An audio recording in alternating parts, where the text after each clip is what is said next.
as well. So we want to thank Bottom Line Performance for sponsoring today's session. They've been a great partner in this webinar series. They have won a number of Brandon Hall Awards for excellent in several categories, and we hope you visit bottomlineperformance.com to learn more about it. We're going to give you a link at the end of the session today. So thank you very much. Go ahead and put in your questions as we go through the session today, and I'll grab them and I'll get them teed up for Steve. You don't need to wait till the end of the session, okay? So again, thank you for coming today. I'd like to go ahead and welcome to Training Magazine Network, and welcome back, in fact, Steve Bowler. Steve, great to have you back here. Great. Thank you so much, Gary, for teeing things off, and thank you, everyone, for attending wherever you might be today. This session is called Serious Games plus Smart Implementation equals Win. So to give you some background, where we're coming from sharing this content with you, we're a custom learning solutions company. We design a lot of different types of learning solutions, and we also offer a game-based learning platform called Knowledge Guru. And I'm the marketing director at Bottom Line Performance. I've been with the company about 4 years now, and I've had a chance to work on a variety of different projects, learn a lot about the organizations that are really doing training right, that are using games well for learning. It's given me an interesting perspective, and I hope I can share some useful ideas with you today. So here's our game plan. We're going to briefly talk about the challenge of remembering, why learners are always forgetting all of this content we want them to know.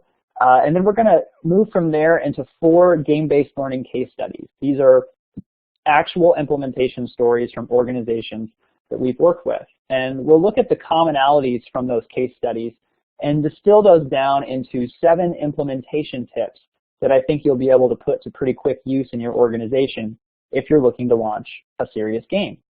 I'll give you a brief overview of the Knowledge Guru products, but we're going to save most of that for after the webinar. So that I can focus on the educational content here today. We'll have a brief kind of pros and cons section about when you would be wanting to use a templated game versus a game-based learning platform versus maybe a custom solution. And I encourage you to stay till the end. We will send out a link to a 4-minute video tour where if you're interested in the Knowledge Guru platform specifically, you can kind of see the ins and outs of how it works across devices and what the various benefits of that are. So first of all, I want to say something.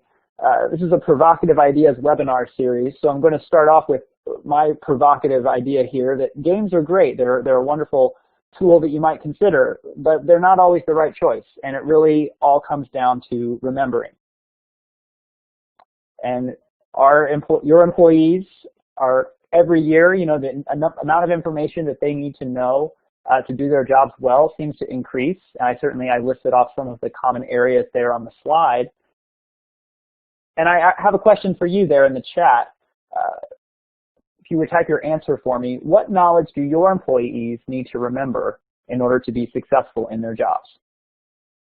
Feel free to chime in with whatever information is important. So I see standard operating procedures, policies, compliance, field safety operations, federal regulations, those are big. Sales tactics, very important. Awesome. Yep, all sorts of stuff. Who is the boss? That's good. I like that. So I see a lot of policies and procedures coming up here in the chat. And I see the question, what about skills? I wonder if a skill is something that you can remember versus something that you need to practice. So we actually conducted a survey at the end of 2014, our Learning and Remembering Survey, and we asked the same question to our newsletter subscribers. And the responses kind of mirrored what you guys are sharing here in the chat. We had the majority of people say that some sort of process, policy, or procedure was the knowledge that people needed to remember in their jobs. Followed by product, industry, or technical knowledge. And being able to find and locate information was a little bit lower down. Now, 77% of respondents, rather than saying that some soft skill or some leadership trait was what people needed to remember to be successful, most people, when they answered that particular question, said some form of fact-based knowledge was most important. Now I have another question for you.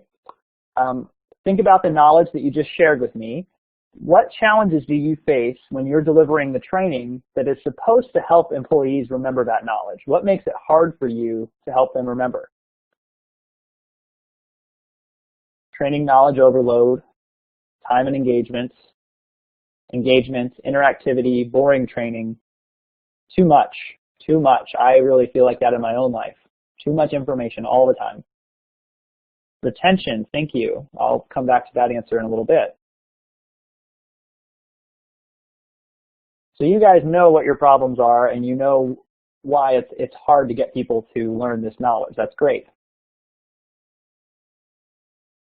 So when we asked that question to our survey group, 38% cited some form of knowledge transfer issue, retention, reinforcement, forgetting. And down there at the bottom, many people also said that there was just too much content, and I think that that is very interrelated with knowledge transfer. Interestingly enough, some other themes like having a gap in process or a lack of management buy-in to the training approaches or a lack of focus or boredom, essentially learner engagement issues, also came up pretty often in our survey. So some form of knowledge transfer or retention was the number one issue that people were facing, and too much content was up there as well. So certainly games can be one of a variety of different learning tools that you could use to remedy this situation. There's many good reasons to use games, and certainly motivating learners, providing a challenge, trying to make the training more fun, linking a game to a specific learning objective, or helping people practice a skill. I saw some practice come up in the chart there. Focusing on the do, minimizing the tell, getting away from just cramming facts in people's heads. Those are all great reasons to use games.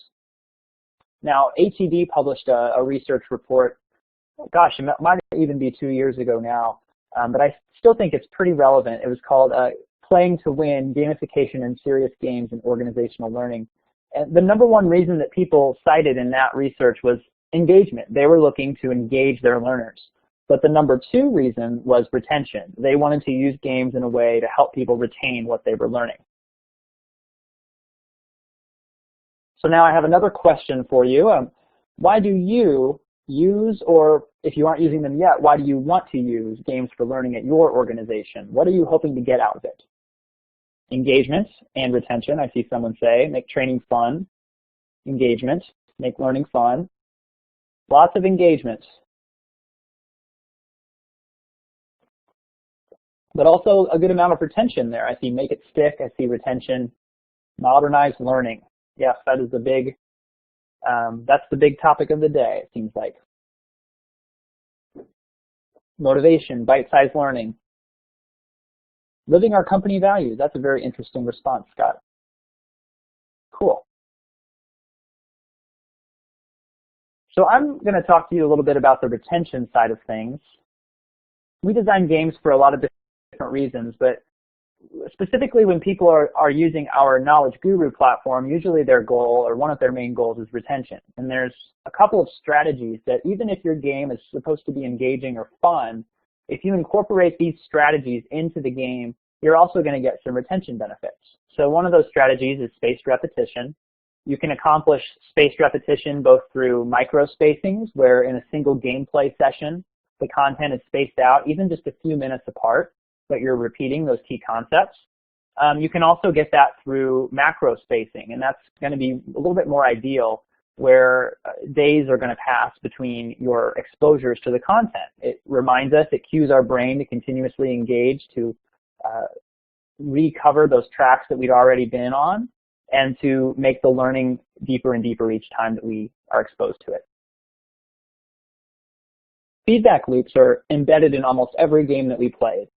We make a decision, we encounter a challenge, we respond to it, and depending on our response, things happen to us. We gain points, we lose points, we move on to the next level, our character dies, our team succeeds, our team fails. All of these things can happen in a game, and they can inform and they can change in our performance as we go. It's a powerful tool for helping people to learn and to embed a lesson in a deeper way than if we just tell them your answer is incorrect, or perhaps just give them a score at the end of a training, a post-test.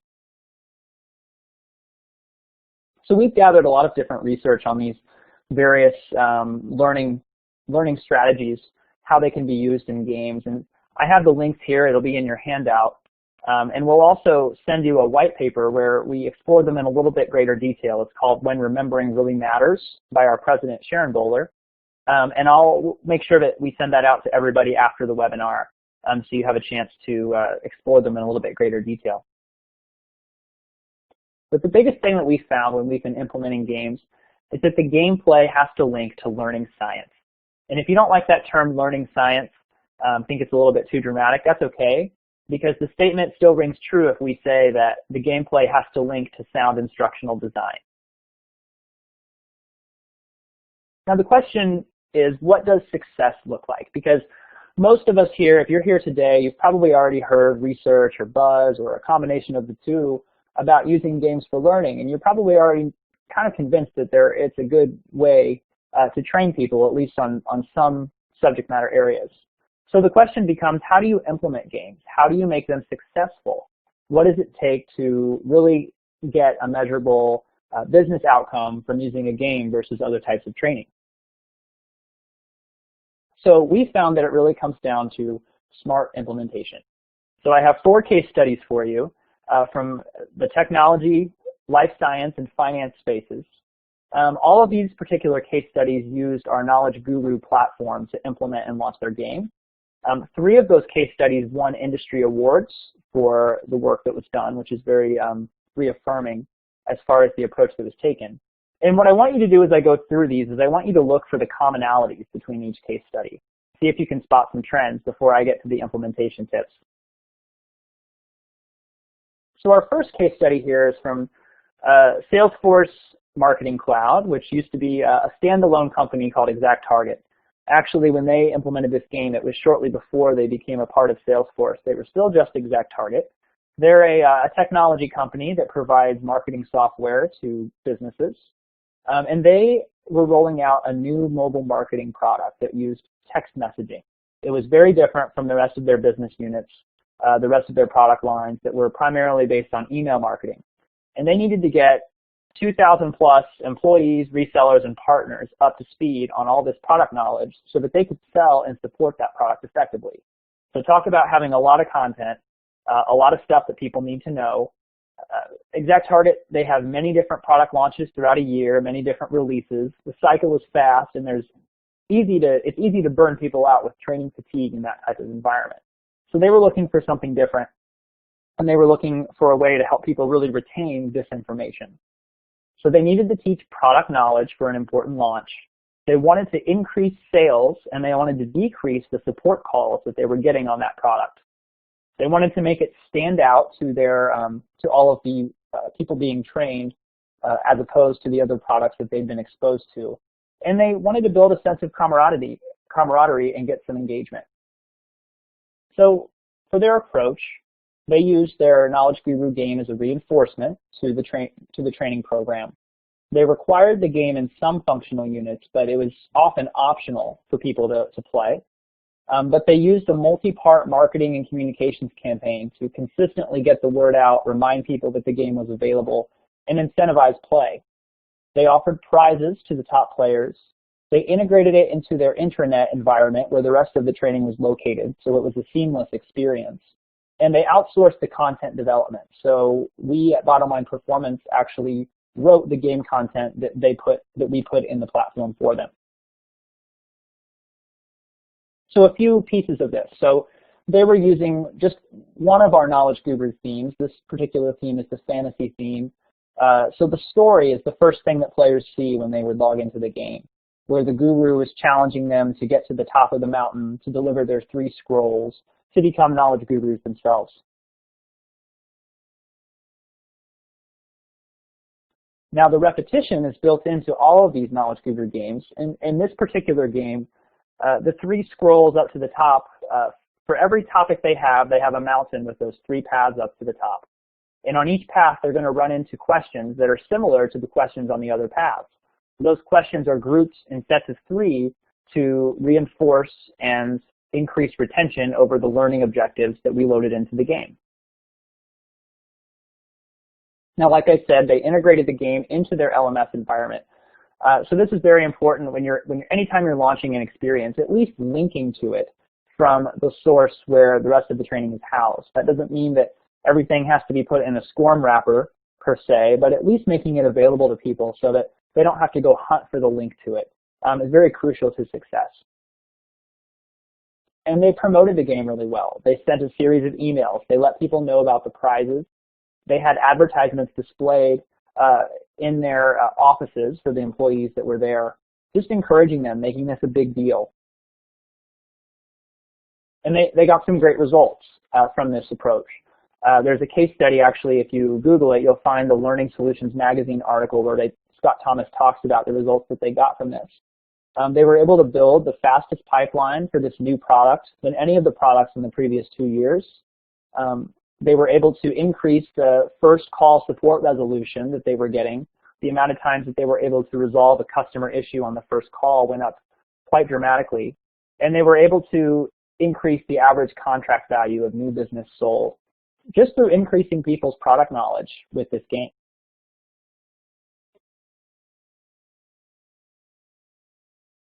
Now, Scott Thomas said that having a fun way to reinforce the training was crucial, and that it was engaging for clients. Players had some good feedback. I think this is interesting. They said that they enjoyed the scenario type questions, which put it all in perspective. So even in a question-based game platform, it's very possible to use a more scenario-based approach. People enjoyed the competition. They enjoyed trying to get the top score on the leaderboards and earn the achievements. And the repetition was cited as being very important for helping the players retain all of the information they needed to know. And this particular game was a Brandon Hall winner in the 2014 awards. So let's move on to our second case study now. And I think now you're going to start seeing some commonalities between what I'm talking about here. So now we're still in the technology space, but this time our company is Cisco. Now they use the game for sales training for new associates. They were using the game to try to reinforce product knowledge and technical knowledge. And there's quite a bit of that knowledge that you need to know if you're going to be a successful seller at Cisco.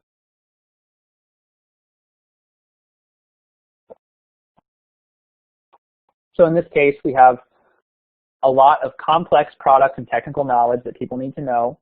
They wanted those sales reps to pass their certifications, and they wanted to engage, and they wanted to increase learner satisfaction. These are people that are early in their career or new in their career. They want to show that Cisco is providing an exceptional learning and development experience so that they're more likely to stay with the company long term. So here was Cisco's approach. They blended it into a curriculum. It wasn't just a standalone learning solution. And they required play. It was not optional for these sales associates to participate. They positioned it as a reinforcement tool at the end of each technical module. And then they surveyed players afterwards to get a feel for what they thought of the game. They actually made the game accessible from their LMS with a seamless login to reduce that barrier of play. And they also outsourced the development of the game content to us.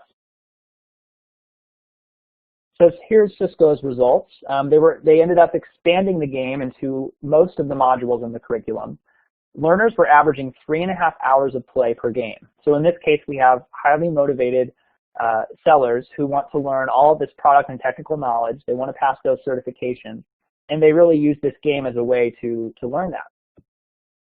They rated the games just about a 5 out of 5, both for their value as a learning experience and for their value in supporting long-term retention. And the learning objectives in this game, we were able to see through the analytics that they were achieving those with almost an 87% success rate across users. And so now they're using these games with learners around the world in a variety of different curriculums. So some stakeholder feedback. Once again, reinforcing the knowledge was a theme that came out. Specifically, Marcia mentions that the spaced repetition was critical to helping people retain what they needed to know. Some player feedback. They thought that it was a great way to study and reinforce the learning. And this game also, there was a gold Brandon Hall winner in the 2014 awards. So now we're going to move into kind of the life science space, although this was an HR implementation. This is Johnson & Johnson. So they use Knowledge Guru as part of a 5-week training program where they were trying to increase the efficiency and consistency where talent acquisition associates were following a specific process. So they had a 4-step process for talent acquisition. They wanted people to follow it. They wanted to make it uniform. They wanted to increase adoption. And they used this game as part of a curriculum to do that. So in this case, they're trying to teach a talent acquisition process to their North American associates. They wanted to make people more efficient, and they wanted them to follow the process more consistently.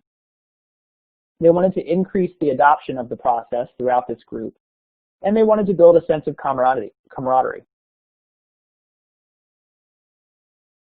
So Johnson & Johnson created this 5-week program. They required play. Gameplay was required for them. They held weekly competitions, and they focused on just one topic per week within the game. And then J&J also used a communication strategy where they had various emails, advertisements, and even video with stakeholders talking about the game to promote it. They had weekly prizes. They used it as a reinforcement tool, and then they actually did all of the development in-house using the game platform's game creation wizard. So I mentioned the multi-part communication strategy. They had some really cool emails that they were sending out there, challenging people to be the weekly talent guru, showing stakeholders talking about the game. They even have some fun memes that they put in those emails. And they also created some advertisements that they displayed as well. Now, Johnson & Johnson was really good about using the analytics of Knowledge Guru, and not every game that you implement is going to have this, but when you do have it, it can be very helpful. So they actually were able to use the reports in Knowledge Guru to see what learning objectives people were most likely to were succeeding at and failing at, and find those gaps to look for gaps in their overall process and in their training.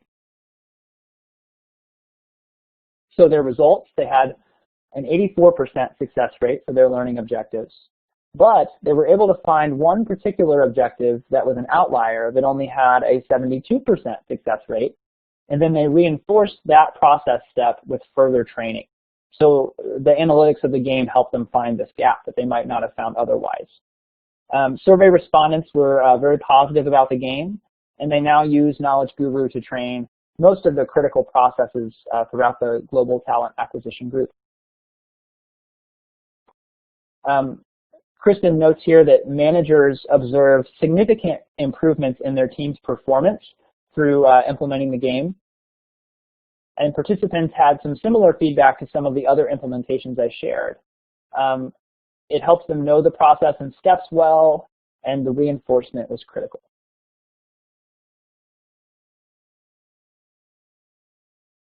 So now we're going to move into our final case study here before getting to the implementation tips. This one is a financial services company. They had call center agents that needed to follow a very important process that helps that company prevent losses. So this was tied to the prevention of loss. They wanted them to follow the process. They wanted to clarify it from a regulatory compliance standpoint. They also wanted to analyze their process and identify improvement opportunities. And then, of course, they wanted to engage the learners. They wanted them to feel motivated. They wanted to make them more likely to actually apply the process. So in their case, the use of Knowledge Guru was their first online learning game in the company's history. They built a multi-part communication strategy to launch this game. They put advertisements throughout the call centers on the monitors that they had. They offered some pretty generous prizes, monitored those reports throughout play to spot what was happening, conducted a survey afterwards. They made the gameplay optional, which is different from some of the other case studies, and they also did the development of the game in-house. So they used those prizes and those advertisements to drive interest, and you can see down there in that bottom image that the cash prizes were pretty generous. They ended up getting a stakeholder involved who was very motivated to make this happen. And you can also see there that the ads that they were displaying were very simple. So these are not something that took a graphic designer to create. It looks like they probably made them in PowerPoint and just used that to get the word out. And then leveraging reporting, they also were looking for those learning objectives that were weaker than others or stronger than others. And they were able to find some gaps where people were doing a different process than what they thought they were doing from a compliance standpoint, and they were able to address that. And then they did the development in-house. So they used the game creation wizard of Knowledge Guru. You can see a screen of that there with the learning objectives that you might have. So you load in your learning objectives, your questions. You can put in your video, your images, and then deploy it out across devices.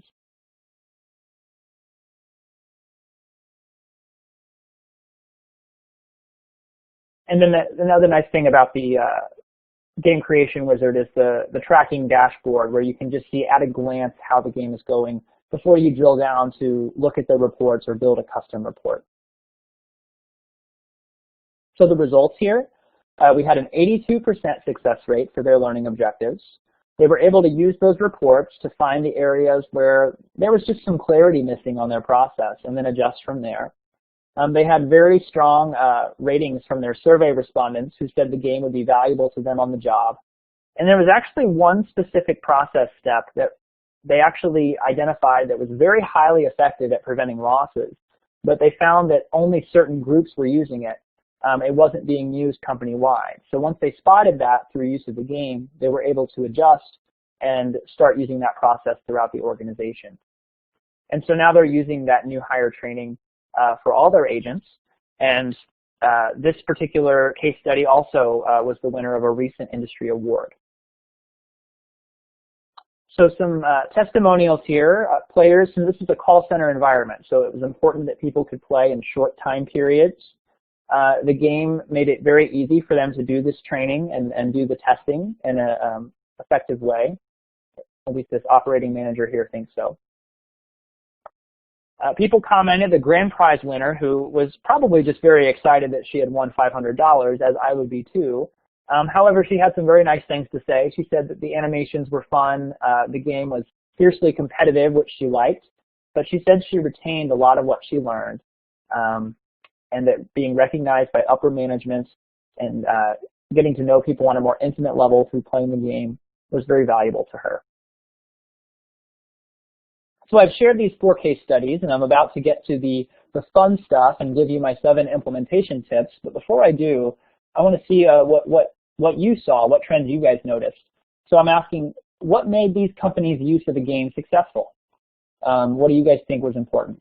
So I see promotion, management support, engagement, buy-in. They had a larger plan, well marketed. They acted on the feedback, reviewing analytics, required.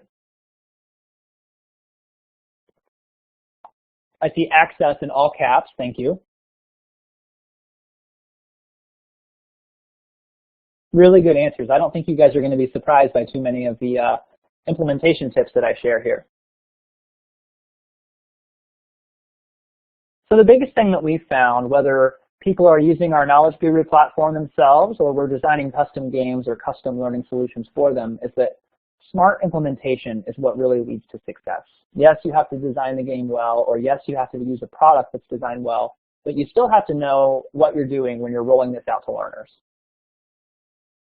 So here's our 7 smart implementation tips that I hope that you can take and use them in some fashion in your organization, whether you're implementing a game or really any other new learning technology.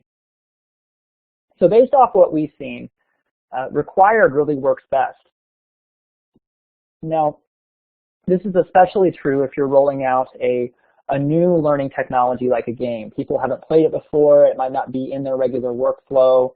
If you want to get them to play, you need to make it just part of their job, especially if you really want to get just the most possible participation. And this second tip really aligns with a lot of the research on using games for learning. Blending it into a curriculum. don't think of the game as a standalone learning solution or a magic pill that's going to fix or solve whatever training problem you have. Really trying to put it and position it as part of a blended learning curriculum is where you're going to get the most success. And we often do that either as a pre-work activity. If we've designed let's say a product launch curriculum, we might have some games that are actually at the launch event for skill development. But often it's best as a reinforcement tool. And actually I do say as pre-work there. This is not always true. Like I said, there's certainly exceptions. We were just looking at some tabletop games yesterday that we had actually created for people where it was the primary learning experience. But when you're first rolling out games, and this is the first time you've used one at your organization, I think it's best to be thinking of it as a reinforcement tool. And I think you're more likely to have success there. My next tip is to offer some incentives, provide motivation. I think 3 of the organizations that I showed you all had some form of a prize, or at least they were providing a lot of encouragement or a lot of visibility for the people that were doing well in the game. And Cisco, I don't believe they were offering prizes, but people were pretty motivated because they were new employees who really wanted their career to take off at Cisco, and they wanted to pass those certifications. So there was their motivation right there. But if you're going to launch a game, it doesn't matter how fun it is, it's still not going to be as fun or as interesting as whatever mobile apps that everybody's downloaded on their phone. You're competing with those consumer-grade products. It's important to provide motivation. Remember that this is still a workplace activity. It's still training. And don't just assume that because it's a little bit more fun than any learning course that's going to be enough. It's important to have a good communication strategy built around your game. You have to market it. You have to market your own training internally. And all of these organizations did that, and they made sure that people knew what was going on, and they made people excited about playing the game.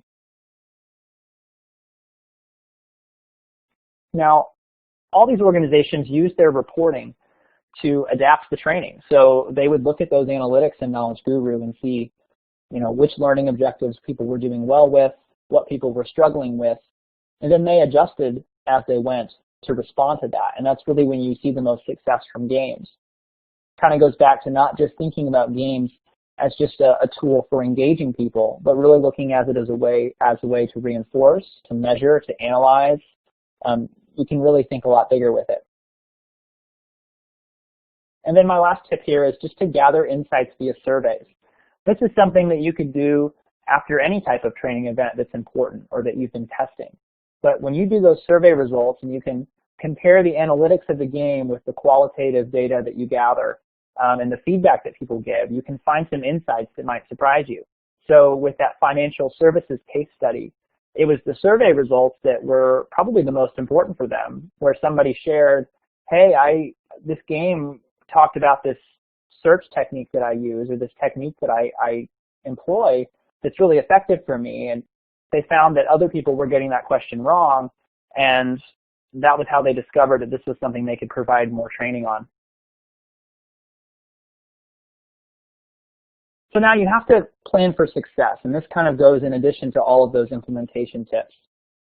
First of all, if you're going to design a game yourself, you have to understand game design and instructional design. It's not the same thing. That's why a lot of people work with a vendor when they're trying to do games. They often don't have that game design expertise already on their staff. Also, games are not a panacea. Like you saw, most of these organizations were blending it into a curriculum. They weren't able to launch games because that's a trend and see big results just from doing that. They were making it a part of their training program. Remember that your stakeholders are not your target learner. Your stakeholders might have an opinion about what type of visuals they like or what type of game that they think is fun. But that isn't necessarily true for the people that you're training. So it's important to target the game for them. And then also remember that the more complicated you make your game, the less cognitive space people are going to have to learn your content. So if your game is so intricate and so interesting all by itself, there might not be enough space there for people to learn those policies, those procedures, that product knowledge, or those selling skills that you're looking for them to learn. So all 4 of those case studies use the Knowledge Guru game-based learning platform for their game. For those of you that are not familiar, Knowledge Guru is a platform for building serious games. The science of learning and remembering, that spaced repetition and those feedback loops, are built into all of the games to increase learner retention. Gameplay happens across desktop, tablet, and now smartphone, as we just launched our smartphone app for Knowledge Guru across iOS and Android. The games are fast to produce, and there's no game design knowledge required to do Knowledge Guru games. So like I said, the smartphone app is now available. It's really slick. It's really cool. We're just really excited about it. And I also mentioned that we do a lot of custom game-based learning solutions at Bottom Line Performance. And oftentimes we find that maybe Knowledge Guru is a part of a blended learning curriculum that we've developed, but that curriculum might include many different types of solutions. Maybe there's a custom game as pre-work, there's some e-learning there, and then the Knowledge Guru game as a reinforcement. But it really brings up a very important question that I think is worth discussing, and that's, what type of game do you really need? What is going to be best for your learners? Because you can go as simple as a game-based learning, a game template that really doesn't have any instructional design built in. You can use a platform like Knowledge Guru that is a little bit more robust, but maybe doesn't offer that customization that you're looking for. Or you could go with a custom serious game that can look like anything you want it to be, but the cost is going to correspond with that, and maybe it's out of your budget. So some things to consider there. Of course, if you're on a really tight budget, a game template might be your only option. It's going to be inexpensive, it's going to be fast, and it could be very engaging to people. But the downside there is that game templates usually don't have much in the way of instructional design built in. They're usually more suited to just teaching very basic knowledge. And you're usually not going to have very robust analytics on the back end to see what people are learning. Now, game-based learning platforms, we talked about those a lot here with all those Knowledge Guru examples. So the games are usually pretty fast to produce. The analytics on the back end can be very valuable with a platform. A platform is going to be a more scalable option for launching a lot of different games to a lot of different people. These platforms often incorporate instructional design or some sort of learning science on the back end that's optimized to help people retain information. And in the case of Knowledge Guru, the game is truly designed for training reinforcement. Now the cons, though, of course, a platform is going to be more expensive than a template. A game-based learning platform may not fit your needs exactly. It may not really meet what you're looking for, which can be a barrier. And then also, a platform is not always the best for complex skills practice. Now, with Knowledge Guru, we do have things like performance challenges where they have to do things on the job, or video questions or scenario-based questions. But still, you're going to have a few more limitations than you would with a true custom game. Now, custom learning games, obviously, the pros are that anything's possible. You could teach all types of knowledge and skills depending on how you design the game. You can customize it to fit your needs, and you can incorporate whatever types of instructional design you want. But I think the cons are pretty obvious there. The costs, the time. If you're trying to do it in-house, you may not have the game design skills. And the analytics on the back end are something that you would have to custom build, or you'd have to figure out how to make that work yourself. So some questions to ask when you're trying to decide whether to use a template, a platform, or a custom solution. Figuring out what you're trying to achieve, what the learning goal is, what the business outcome is, which could tell you, how important it is to achieve it, which could inform how much budget you have. Figuring out your timeline, because certainly a custom game is going to take longer to implement than a game template. And then identifying if you have those game design skills in-house, or if this is something you're going to have to farm out. So I want to open things up now. We have about 15 minutes left here, which is great. Open it up to some questions and some more open discussion here. And so, Steve, we have a number of questions, great questions that have been put in by folks, and we'll just start with this one. Joy's question: can complex game design be set up as different knowledge levels?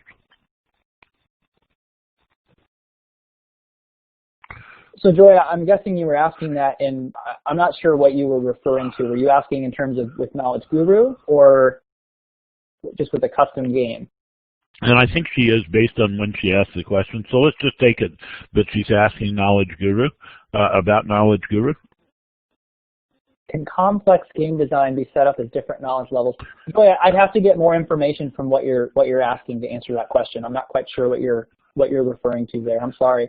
Okay, I think she's saying, can you, for example, can you say, I need a group of for beginners, or I need a group of designs for more advanced players. Can you preset it like that, or something? Oh, certainly. Yeah, you could easily do that. You can just create different. You would just simply create different games and have the content designed for those different levels. Okay. I'm going to take some of the most recent questions because I think they're probably more reflective of what people maybe have now as opposed to earlier. Greg wanted to know what would you recommend for learning game design? Maybe materials or courses to learn how to design games? Absolutely. So Greg, if you're at home and you're looking for something quick that you could get started with, I would recommend both of Carl Kopp's recent books, The Gamification of Learning and Instruction, and then the Gamification of Learning and Instruction Field Book, which has some case studies. I believe that there's a book out there called Game Design Workshop. I'm trying to remember who the author is there. It might be Brenda Braithwaite. That's also a great book. And then our president, Sharon Bowler, she's an expert on learning game design, and her and Carl Kopp do workshops around the U.S. To teach learning game design. They actually have one coming up here in a few days in Chicago with ATV. They're doing those a few times a year, and if you can catch one of those workshops, you learn the basics in the morning, and then you spend the afternoon prototyping, building a paper prototype of your own learning game. So I think that starting with the books, that's a great way to go, and then looking for a learning game design workshop would be like a one-day experience, would be a good way to get your feet wet.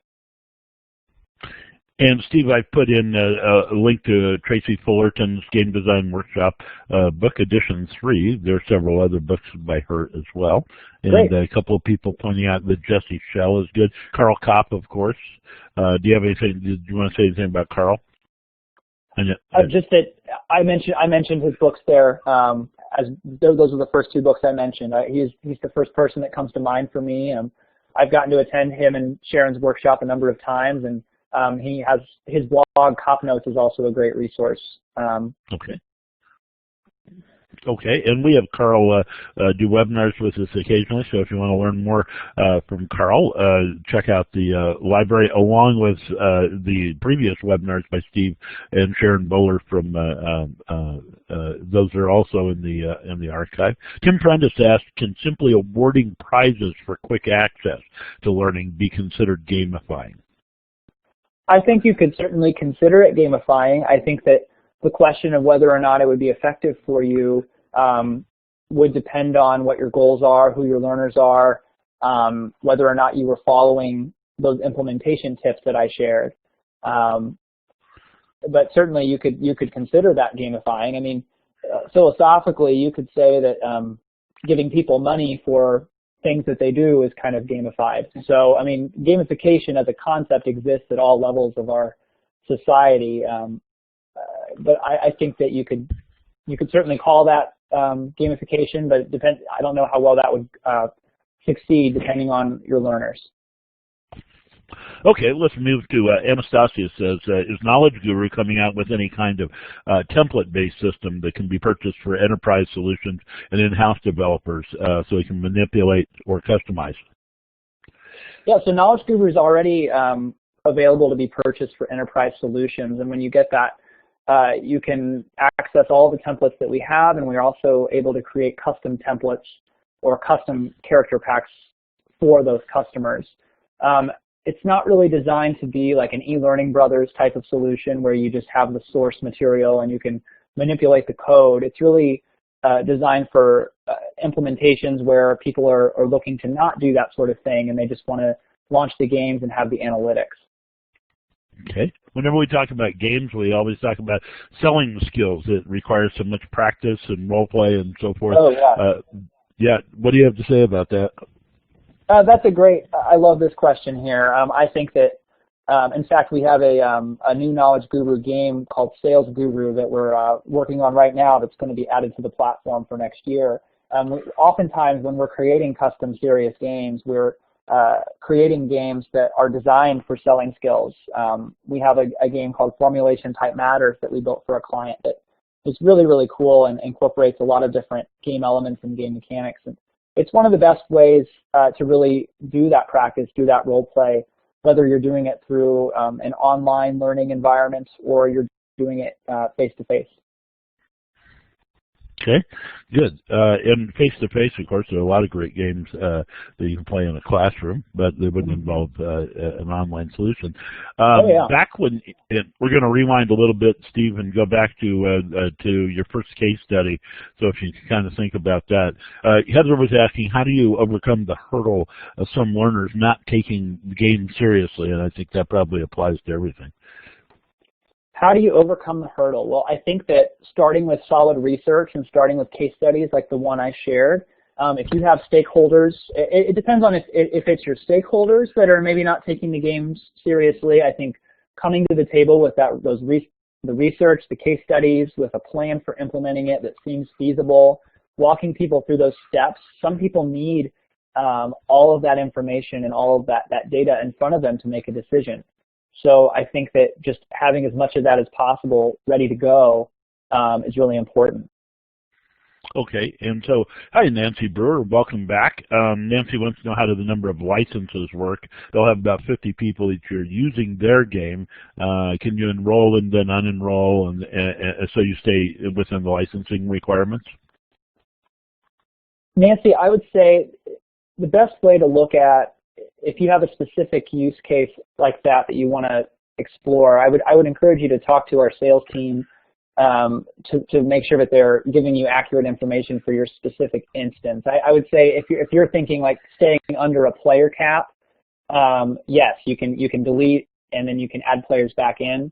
But if you're trying to get a feel for the licenses, it would probably be easier to just talk to one of our salespeople.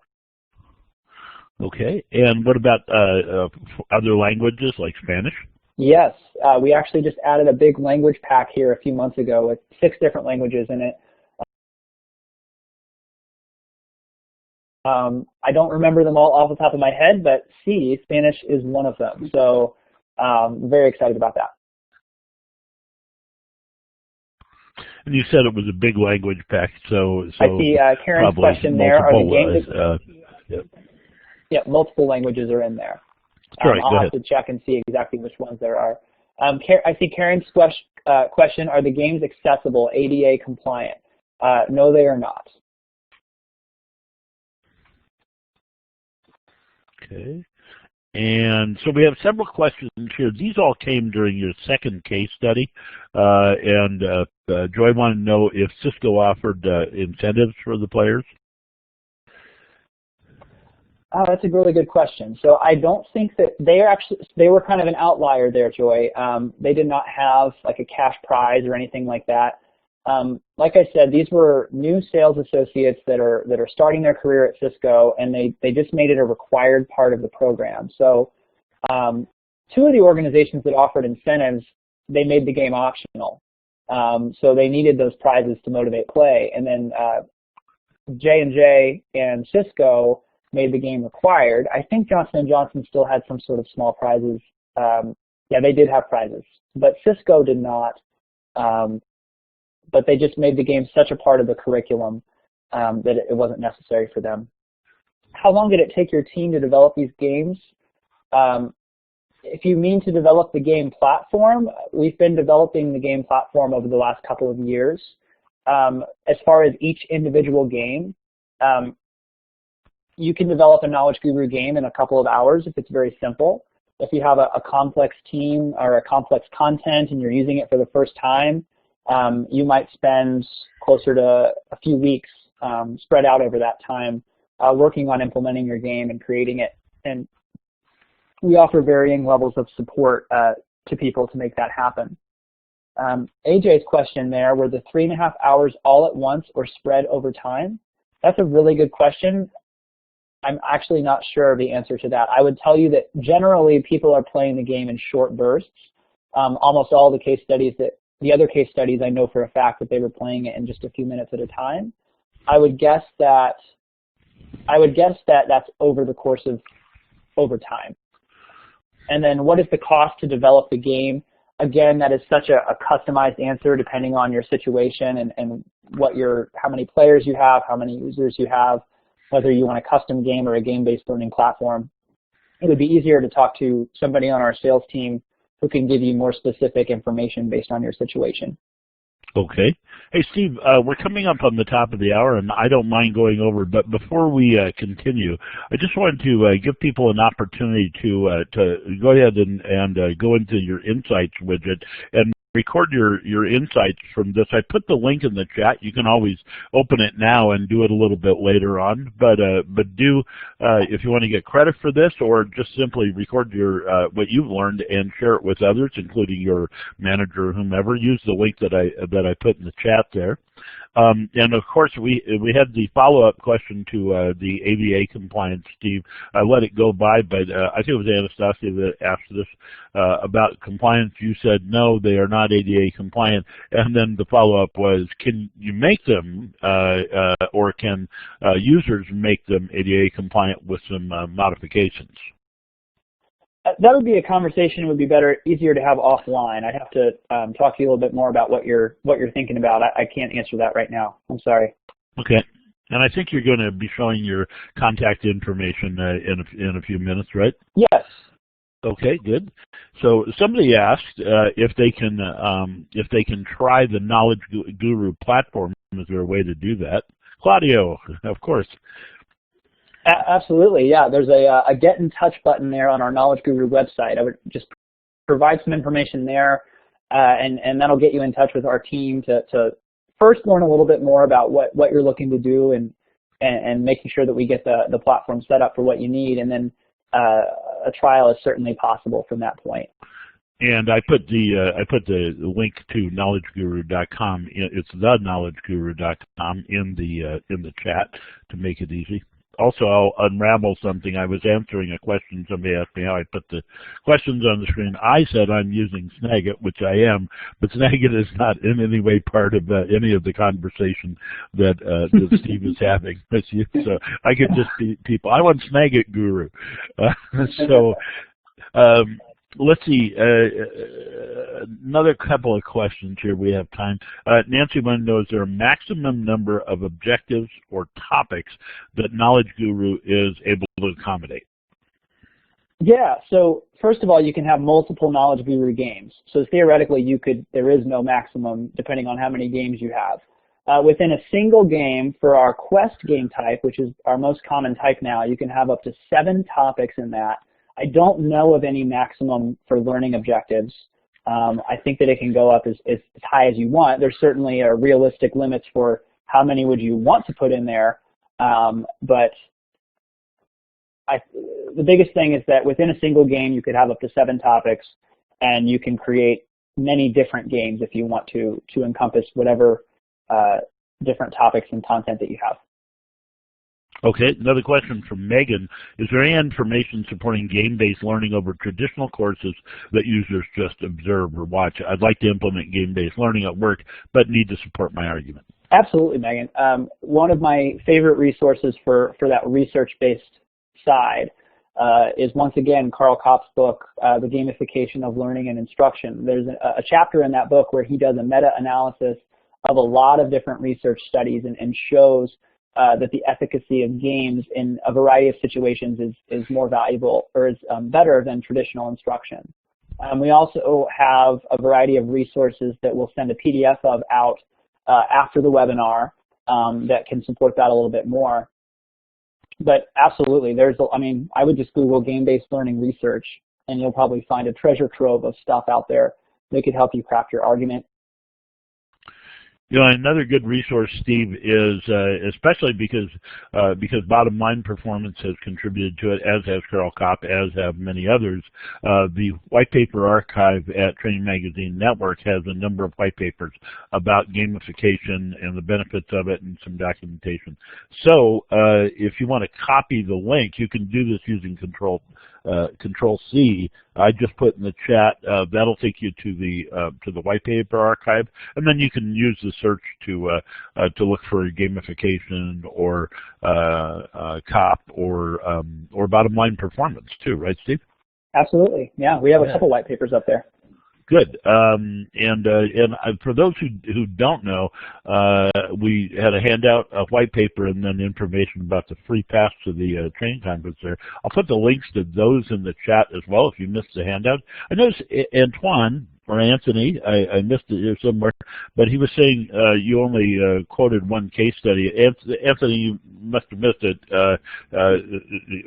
Steve had, I think, 3 or was it 4? No, four case studies, yeah. Yeah. So you can check the recording of today's session as well as the handout and get the information you missed there. And so, Steve, we're a little bit over here. Are there final thoughts that you want to share? Yeah, I would just say, please reach out to us if you have further questions. If you want to discuss further, we have a lot, a lot we can share from our experience of designing and implementing custom games, Knowledge Guru games, and many other types of learning solutions. And the biggest thing, just to reinforce the key message here is that whatever type of solution you're using, think about implementation. Don't underestimate the importance of getting implementation right and making it a seamless and positive experience for your learners, and really trying to figure out what business outcome you're looking to drive, and then making sure that your solution is a part of that. Okay, thank you, Steve. And somebody has a question. Carmen has a question. Were you going to run a video tour? And we have a link to a video tour. This should open when you close the session, but there it is just in case. You can either click it or use Control-C to copy it, and you'll be able to witness that. Is there anything you want to tell them about the video tour, Steve? Yeah, the video tour, and of course we're always adding new features to Knowledge Guru, so I'm already sitting here thinking, man, there's some more stuff that I wish that you could see in there, but the video tour will give you a great gist of what Knowledge Guru is and how the games work, and if you want to see more from there, I encourage you to reach out to us, and we'll have a customized conversation and demonstration for you. Good deal. Well, we really appreciate Knowledge Guru and the Bottom Line Performance for sponsoring today's webinar, and we want to make sure that you thank them by visiting their website. I'm sorry, I landed on the wrong slide there. I was trying to get back to our to the slide where.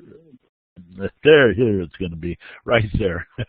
And so we're glad to have everybody attend. Thank you very much. Steve, thank you so much for doing today's webinar. Always a pleasure to work with you, and we hope we see you again. Yep. One other thing for everybody who is in this session, just remember too that Steve will be appearing at the Training 2016 conference, and you can join us for that, and even getting a free ticket to the conference, which would normally be $1,500. So check out the membership tab at TrainingMagNetwork.com. Look at premium, and you'll see how you can get a free $1,500 pass to the conference. Don't miss Steve Bowler there. Steve, thanks again. Anything else you want to say? Just want to say once again, thank you guys. And thank you, Steve. All right, so